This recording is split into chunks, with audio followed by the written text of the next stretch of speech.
Consumers have complained to us here at News 4 about not getting their refunds after Walker Stalker canceled major events. Well, today the state AG's office announced a settlement with Walker Stalker LLC, I should say, and its CEO James Frazier.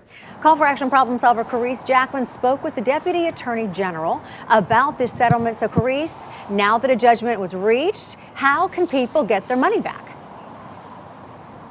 Well, the Deputy AG said it's going to be a long process, but he definitely said this is the kickstart to that. But be patient because it's going to be a while before you see any money in your hands.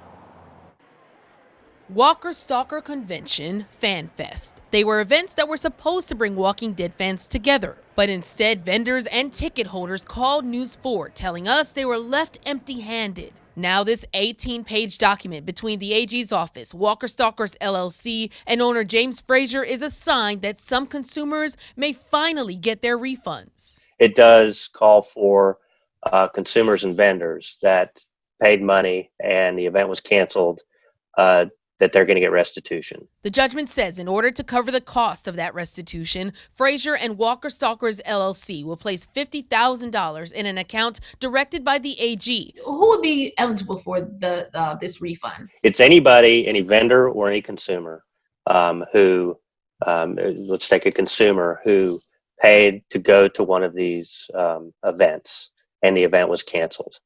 Then they are due restitution if they have either complained to him, to Mr. Frazier, Walker Stalker, or to us, or complain in the future. Frazier began operating Walker Stalkers in 2013, but 2 years ago, several conventions started canceling. Frustrated ticket holders demanded refunds, but never got them. Actors from the show started speaking up on social media, encouraging their fans not to attend. The AG's office filed a lawsuit in February alleging the company's failure to provide the promised refunds constituted, quote, deceptive business practice. We are going to name a restitution administrator in a few months, and they are going to open up a portal as well where people can apply to get restitution. Many fans I heard from today remain skeptical they'll ever get their money back after waiting so long. There's more work to be done. I mean, just because we filed the judgment, it's not over. News 4 reached out to Frazier today, and we're still waiting on a response.